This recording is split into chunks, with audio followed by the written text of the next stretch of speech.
Okay. Alright, so, welcome to the Emilie... Wait.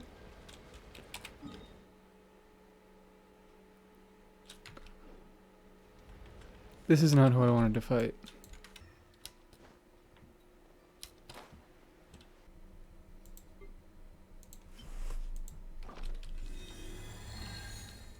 Okay. Wow, is this even the same one in my...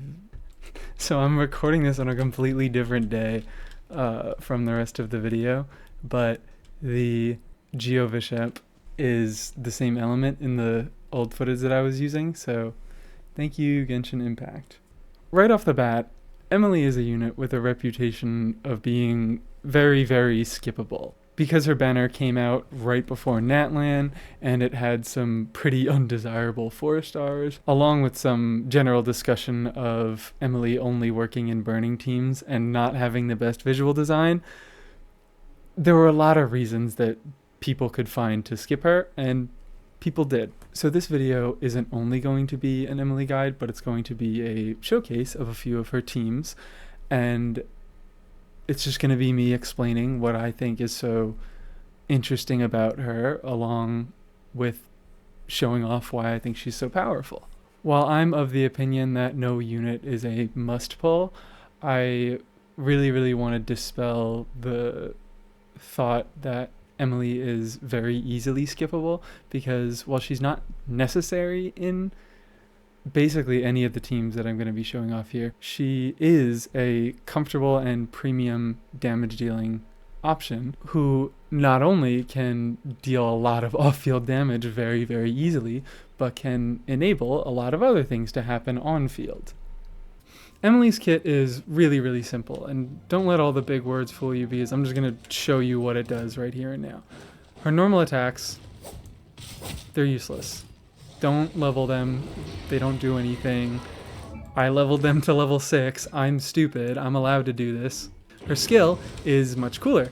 It summons a little lamp that shoots little Peerdew puffs, they're called, I think. They shoot little dendro bolts that deal a tiny bit of damage. And when you light enemies on fire, they generate... You can't really see him because he's so big, but I'll show him off here. Come on, man. Show me one. There's one. Okay. You can see there are these little flowers that are growing around him.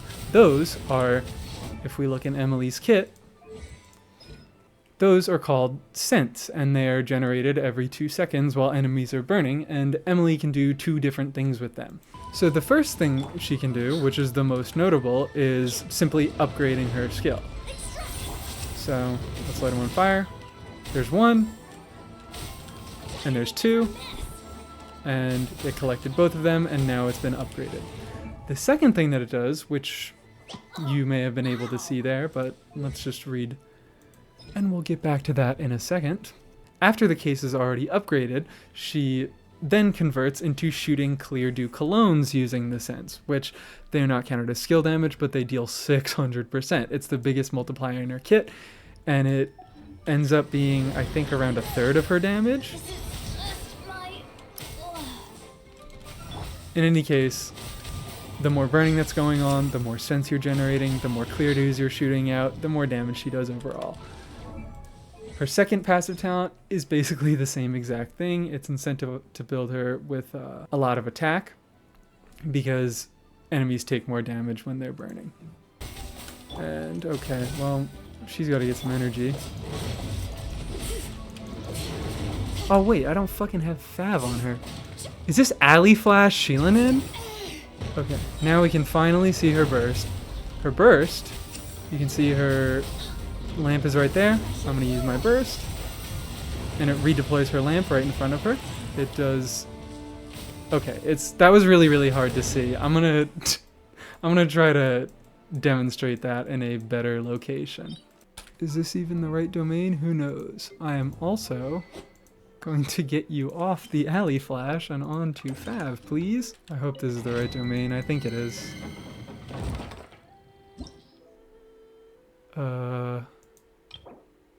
It is not the right domain. Here we go.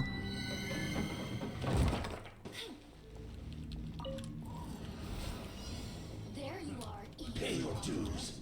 Freeze. Alright, now we gotta do some fucking batterying again. Oh! The flames Have a little gone taste. out. This is really going great. I'm really happy that this is my first video.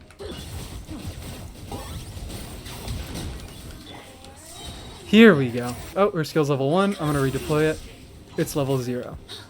Her burst, it redeploys it without losing its level. And the second thing that her burst does, it deals good damage in AoE. If Emilie doesn't die. Jesus Christ, this is going horribly. But anyways, you get the gist of her kit. Her skill deploys a little lantern that deals damage, light enemies on fire, it does more damage, and her burst does some damage in AoE and redeploys her skill without losing its level. Her kit is really simple. Okay. If Emilie's kit is so simple, then why is she so interesting? Well, the simple answer is that she's attached to burning. Let's just, number one, clear up the misconception that she is linked to burning and only burning. If we go check her kit, if the case does not collect any sense for 8 seconds while it is on the field, it will go back to level 1. So all you have to do to have Emilie in your team is trigger burning once every 8 seconds. That's twice every rotation. You can probably handle that. You don't have to have constant burning going on, which is what makes it so interesting, because burning acts very differently from all the other reactions in the game. Let's just check this out. So the way that most reactions work in this game is that you'll have an elemental aura on your enemy, and then when you hit them with an element that can react, it will remove that aura. Burning is different, because burning, no matter who hits at one point, all it does is create more pyro. It basically eats up the dendro that's on them and it creates more pyro. Which is really interesting, because what this allows you to do, well, I need to get out of here so I can swap teams. This is really interesting, because what it allows you to do is create teams like this one. This is the team that I pulled Emilie for. Long story short, I am very unfortunately a Wriothesley main. He is the only limited character that I ever pulled constellations for. I am hopelessly in love with this man. He is probably going to be the second video of this channel. But yes, I pulled for Wriothesley, I got his C1, and for the longest time, I just could not find a team that I really loved playing him in. And Emilie, when she first got leaked, she basically just fixed all my problems with him. So one of the many issues with Wriothesley is that because he's a cryo character, generally you want to have a pyro aura on your enemy so you can react and use melt. I'm not going to go into details, that's just what you want to be doing. But there aren't really any, pyro off-fielders that apply a ton of pyro except for you-know-who.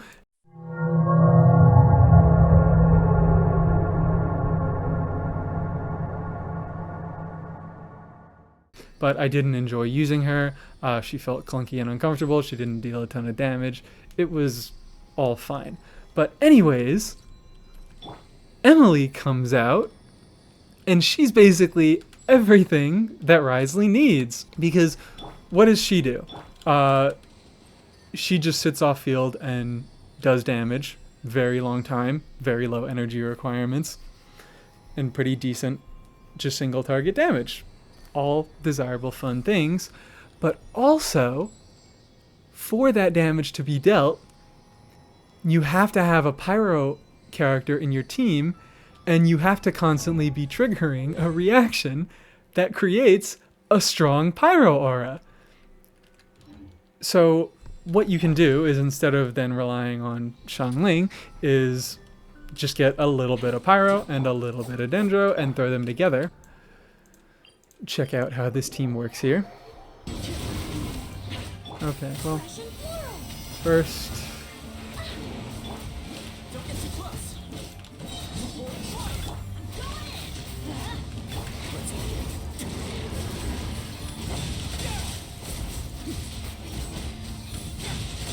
we're maintaining the pyro. It goes away for a moment.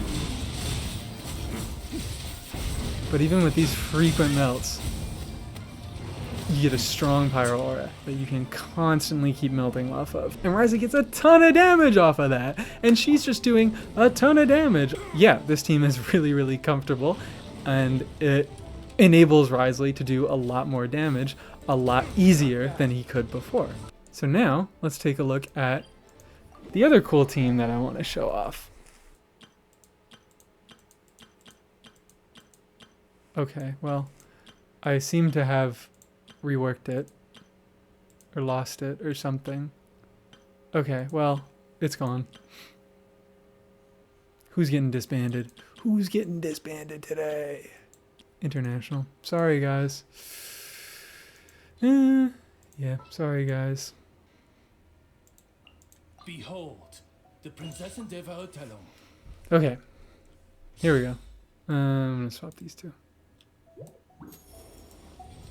Cyno probably has nothing. Ooh. Okay, it's not because I don't play him. It's because I only have one TF set. I promise, guys. I play Cyno a lot. I just have one TF set that I pass between all my electro carries and sometimes Lynette, I guess. Okay, whatever. This is good enough. We can see that we have the same 2-unit core that's triggering burning, Emilie and Toma, but it is for a completely different duo. Instead of Bennett and Wriothesley, we now have Cyno and Fischl. So you know how I said all that burning really does is eat up Dendro Aura and create more pyro? Well, it does have both of them at some points. And when it does have both of them... Ooh, what is that? We're getting overloads and aggravates, baby. I'm just gonna have to show the full rotation to like truly portray it.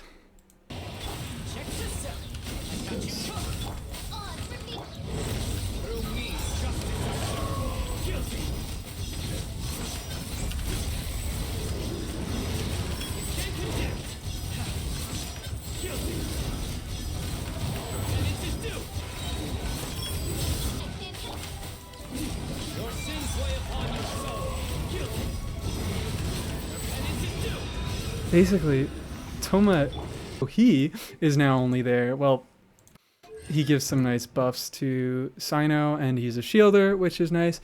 But he's triggering burning every so often, and because Emilie doesn't have to be in a team where burning is constantly happening, it only has to happen once every, 8 seconds, this is viable. And I actually prefer this over Nahida because of the multi-wave application. With Nahida, you would have to, swap back and forth, which is something that you obviously can't do with Cyno, whereas Emilie, enemies die, new ones spawn. Her skill just stays out all the same. The third team that I'm going to go over is probably what a lot of you think of when you think of Emilie, which is just pure burning.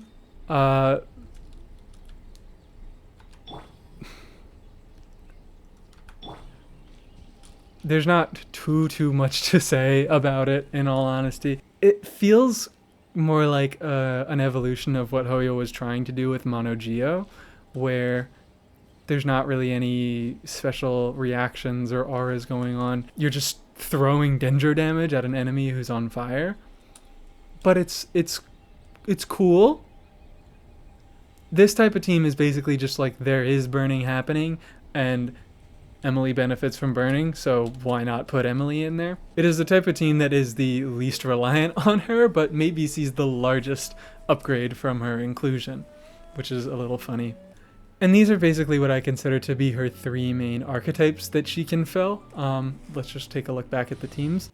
You could use her to supplement pyro application, like in the Wriothesley team. You can use her just as a lone Dendro applicator, like in the Cyno team, or you can just kind of use her as like a big hit things with meat stick damage dealer, where burning's already going to happen. Why not throw Emilie in there as well? Is a variation of a pure burning team. Some of you might know this elemental comp as air fryer, I think it's called. But I think this is a little bit more of an interesting application of Emilie just dealing a lot of fucking Dendro damage. And of course the Geo Bishop had to be Pyro too. Okay, whatever. So this is essentially just a basic mono Pyro team where I have replaced Xiangling with Emilie, but that is kind of the point. In mono Pyro teams, there just aren't options for sub DPSs except for Xiangling. And while Xiangling is really, really good, her damage doesn't get really, really good unless you're propping her up a lot. That means you're shredding pyro resistance, you're giving her Bennett buff, you're letting her get a lot of reactions and vaporizes. Xiangling just isn't going to hit her ceiling in a team like this. She'll do okay, but she won't do great.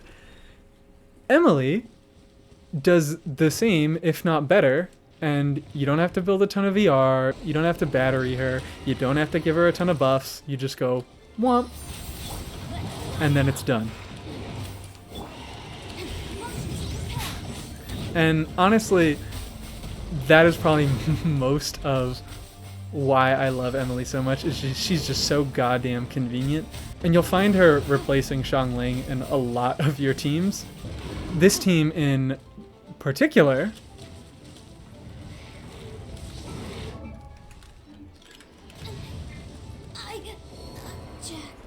I forget what I was talking about. Because she requires so little attention in your rotations, she kind of just feels like free damage, where if you had Xiangling in this team, maybe she would be performing similarly, but you would have to be dedicating time to batterying her, and you would have to give up Bennett's buff time so that you could snapshot her burst, and you would have to specifically be looking to swirl for whatever. I'm being nitpicky, but you have to dedicate time to Xiangling doing stuff, whereas Emilie, no. That's it. She's done. This video is just kind of becoming a Xiangling hit piece, but that's just kind of the nature of it. Emilie and Xiangling, they're both off-field DPSs who technically apply a lot of pyro, so they're going to be fighting for slots and teams. It's just that Emilie applies her pyro in a roundabout way. Someone else has to apply pyro first. And also, the really cool thing about Emilie is that she doesn't come with this bullshit.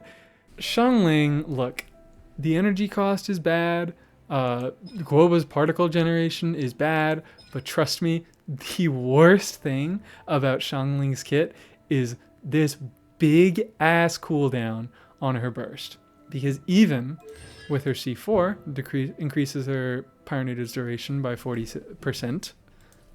I can't speak today. With a 10-second base duration, you only get 14 seconds.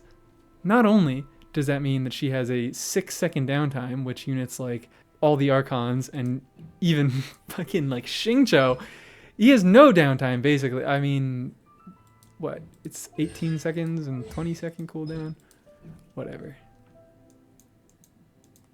But this is maybe the worst part about it. There are 6 seconds of every rotation where Xiangling is doing fucking nothing. That is 30% of the time that she's in game.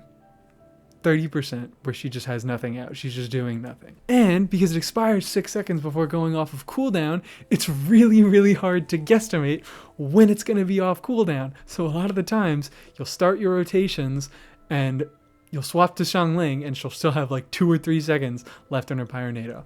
I'm just fucking complaining about Xiangling at this point, but let's just get back on track. This big 20-second cooldown is horrible. Back to Emilie. 22-second duration, 14-second cooldown. She's like fucking 900% uptime. It is so easy to keep Emilie with full uptime. So while you could use Xiangling as your sub DPS in this team, because just Yanfei, you don't really want to be building hyper carry Yanfei. Maybe you do, I don't know. Feel free to. But you know, you generally will want a sub DPS with your Yanfei. In this type of team, that's either going to be Emilie or Xiangling, and I think Emilie is the best option by a long shot. Anyways, enough shitting on Xiangling. Next team. Oh, perfect. Instead of using Emilie to bully Xiangling, I'm going to use Hu Tao to bully Xiangling. So this team is interesting. You might not instantly know what's going on here, and I don't blame you. This is a Hu Tao Burnvape team. The idea of this team, I don't even know where to start explaining it. This is one of my favorite teams and one of the coolest ones that I've ever come up with. It is Hu Tao Burnvape. I'll just get right into it because it's kind of hard to explain. Because everything is very, very interwoven. How do I want to start this? Yes. Skill. Baiju gets some healing, we're gonna need some fanfare, and then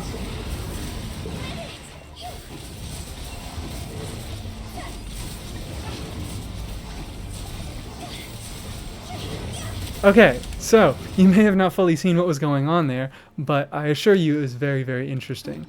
Hu Tao has very strong on-field pyro application. That's why she needs Xingqiu if she wants to be vaporizing all of her charge attacks that she spams in her traditional teams. Cool! I'm just gonna get out of here so I can talk. Hu Tao applies a ton of pyro because she applies it every charge attack with a few of her normal attacks, and she applies that Blood Blossom effect when she hits with the charge attack, and that applies pyro. So she has a ton of pyro application for an on-fielder that is really only rivaled by, well, the two units that I have. Bennett, you can on-field Bennett in this team. Yeah, he gets a 50% skill cooldown in his ultimate field, his burst field. Why did I say ultimate? And so he can apply a ton of pyro that way, or with Xiangling, which she has the issues of being a mono pyro unit in this team. Anyways, Hu Tao is my unit of choice in this team.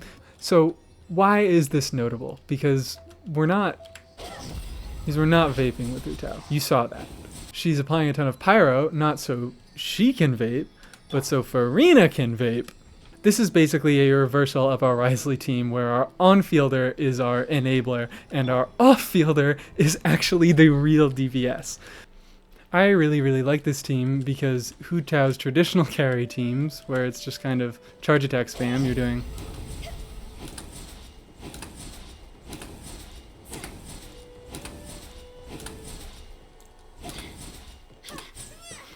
that doesn't really appeal to me. I don't love that type of playstyle. So instead, I've created this team. Instead of the off-fielders enabling Hu Tao to do all of her damage, Hu Tao is enabling her off-fielders. She's keeping the burning aura up enough so that Emilie can upgrade her skill and maybe get a few extra clear to colognes. And she's keeping pyro up enough so that Farina can get a ton of vapes off of. Because it's not reliant on Hu Tao's personal damage, and she's just applying a lot of element so that her off-fielders can do damage, it makes it so she's a lot easier to play. You don't have to do charge cancels. You don't have to do any hops. You can even sprint cancel if you want.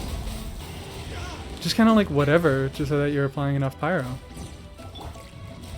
It makes it so that Hu Tao is fun to play. Those are all the teams that I wanted to show off today. If you already have Emilie, I hope that one of these teams maybe got you thinking about her a little differently. If you don't have Emilie, I hope that this video made you want to get her because she's really cool, and I hope that more people can get her and enjoy her. Also, I can't guarantee how frequently I'm going to make anything like this, but if you do the YouTube stuff, like, comment, subscribe. That will definitely make it more frequent. Would you mind coming with me to buy a copy of today's newspaper? Oh my god. That was perfect, Emily. That was the first voice line that I ever heard after pulling her, and it made me absolutely fall in love with her personality. So now I can put it at the end of the video. Thank you, Emily.